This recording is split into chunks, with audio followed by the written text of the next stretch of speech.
ഈ Vellarimala village office പൂർണ്ണമായും ചെളി കൊണ്ട് മൂടിയിരിക്കുകയാണ്. ഒരു ഉദാഹരണത്തിന് നമുക്ക് ഇവിടെ ഒന്ന് ഇങ്ങനെ കുത്തി നോക്കിയാൽ എത്രത്തോളം താഴ്ചയിലേക്ക് ഈ കമ്പ് പോകും എന്നൊന്ന് നോക്കിയാൽ മാത്രം മതി.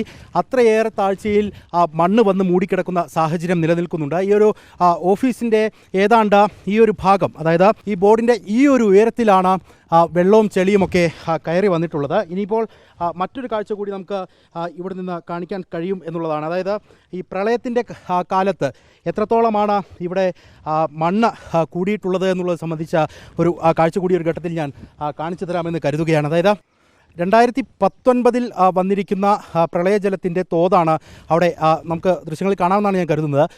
2019 വന്നിരിക്കുന്ന പ്രളയജലത്തിൻ്റെ തോതാണ് അവിടെ രേഖപ്പെടുത്തിയിരിക്കുന്നത്. അതിനും മുകൾ ഭാഗത്തേക്കാണ് ഇത്തവണ കൃത്യമായി ജലവും അതുപോലെ തന്നെ ചെളിയുമൊക്കെ ഒഴുകിയെത്തിയിരിക്കുന്നത് എന്നുള്ളതാണ്. അത് വളരെ ബുദ്ധിമുട്ടുണ്ടാക്കുന്ന കാര്യം തന്നെയാണെന്ന് പറയാതിരിക്കാൻ സാധിക്കും.